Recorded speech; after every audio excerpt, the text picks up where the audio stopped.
খেলাপি ঋণের আসল টাকা এককালীন পরিশোধ করলে পুরো সুদ মওকুফের সুযোগ নিয়ে চলছে ব্যাপক আলোচনা সমালোচনা। দীর্ঘদিনের খেলাপি ঋণ কমাতে বাংলাদেশ ব্যাংকের এই এক্সিট সুবিধার উদ্যোগ নেওয়া হলেও এর কার্যকারিতা ও প্রভাব নিয়ে উঠছে নানা প্রশ্ন। অর্থনীতিবিদ ও বিশ্লেষকদের মতে এ ধরনের সুবিধা নির্বিচারে দেওয়া হলে নিয়মিত ঋণ পরিশোধকারীরা নিরুৎসাহিত হবেন। তবে বেশিরভাগ উদ্যোক্তা ও ব্যবসায়ী আসল টাকা একেবারে নয়, কয়েক বছরের কিস্তিতে তা শোধ করার সুযোগ চান এবার। আরও জানাচ্ছেন গোলাম কাদির রবু। ব্যাংক খাতের অন্যতম বড় সংকট বছরের পর বছর ধরে জমে থাকা খেলাপি ঋণ। এর ফলে ব্যাংকগুলোতে একদিকে তারল্য সংকট বাড়ছে, অন্যদিকে বাড়ছে সুদের হারও, যার নেতিবাচক প্রভাব পড়ছে সামগ্রিক অর্থনীতিতে।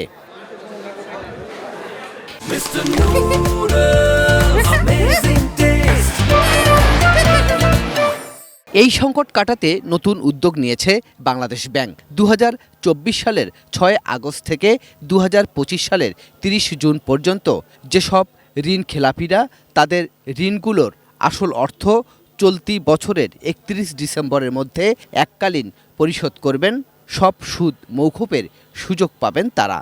বাংলাদেশ ব্যাংক একটা পলিসি গাইডলাইন দিয়েছে, এটাকে ব্যাংকে অ্যাকসেপ্ট করে নিয়ে ব্যাংক যদি এটাকে স্বতঃস্ফূর্তভাবে এই এক্সিট মেকানিজমকে এনকারেজ করে, তাহলে জিনিসটা দাঁড়াবে নতুন নতুন উদ্যোক্তা আরও বেশি সৃষ্টি হবে, নতুন নতুন কর্মসংস্থান হবে।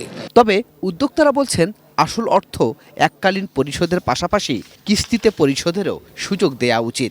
প্রিন্সিপালটাকে যদি পেমেন্ট করতে হয় তাকে তো একটা আর্নিংস থাকতে হবে। সে কিন্তু অলরেডি আর্নিংস থেকে জিরো, সে জিরো থেকে কিন্তু সে কীভাবে আর বাকিটুকু পরিশোধ করবে।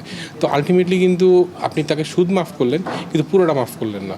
আমাদেরকে এমন কিছু অপরচুনিটি করে দিতে হবে বাংলাদেশ গভর্নমেন্টকে বা বাংলাদেশ ব্যাংকে, যেখানে তাকে এমনভাবে ফ্যাসিলিটেট করা হোক যে আপনি এক্সিট প্ল্যান নেবেন ফর দ্য নেক্সট 5 ইয়ার্স। ঠিক আছে, আমি এতটুকু আপনাকে ওয়ার্কিং ক্যাপিটাল দিব, আপনি ওইটা দিয়ে আপনার মূলধন যেটা ছিল সেটা আপনাকে পরিশোধ করে দেবেন 5 বছরের মধ্যে। 5 বছর পর আপনার লোনও শেষ হয়ে গেল, আপনি তখন এক্সিট করে বের হয়ে গেলেন। বাংলাদেশ ব্যাংকের সবশেষ হিসাব অনুযায়ী বর্তমানে খেলাপি ঋণের পরিমাণ 5,88,000 কোটি টাকা। এই বিশাল অঙ্কের খেলাপি ঋণ কমাতেই এই বিশেষ এক্সিট সুবিধা চালু করা হয়েছে। তবে অর্থনীতি বিশ্লেষকদের একাংশ মনে করছেন এটি হিতে বিপরীত হতে পারে।